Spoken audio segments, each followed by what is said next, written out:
Pastor Dan here from Dexter Gospel Church. Thanks for watching this Proverbs Practical.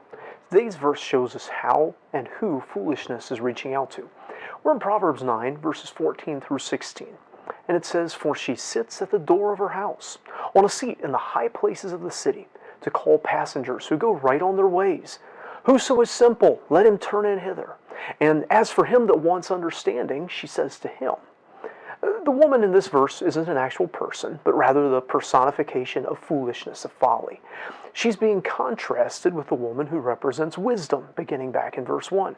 So how are these two different? On the surface, they sound almost exactly alike. Back in verse 1, wisdom has built a house. Here, foolishness is sitting at the door of her house.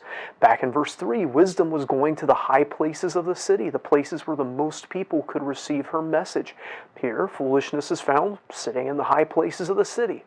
I don't know if it's a passing shot at authority structures or something, particularly since it's coming from a king, but it's interesting that wisdom seems to be visiting the places where ruling is done, where foolishness seems to live in the places where ruling is done. I don't think that's the point. I think the point is that both of them are working in the same place sometimes. Foolishness is also out in public, in prominent places, calling to the people who pass by, just like wisdom does. Well, who are they calling to? The target audience is exactly the same too. Verse 16, talking about whoso is simple, let him turn in hither. As for him that wants understanding, she says to him. That is word for word identical with verse 4, the call of wisdom to the simple and the ones who need understanding. The difference isn't in the call. The difference is in the content. Both wisdom and foolishness will go to the same places and call the same people.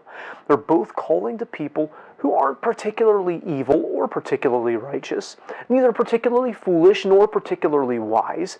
They're calling to the simple. They're calling to those who need understanding. And at some point in our lives, that's all of us, whether we accept it or not. This means that a choice is put before each of us. We all start off simple, without depth and complexity. We all need understanding. And two voices will call to us. One is the voice of godly wisdom, patterned after eternity and the mind of God. The other is the wisdom of this world, patterned after fallen man and the devil that brought him down, and God calls it foolishness. We've already seen in previous verses and videos a sampling of the offerings of wisdom. In the next verses, in our next video, we'll get just a quick look at the content of foolishness.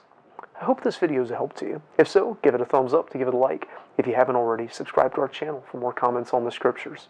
We'd love to see you in the comments here in these videos. We'd love to see you in person here at Dexter Gospel Church. Until next time, I hope you stay well and recognize the difference between the call of wisdom and of foolishness.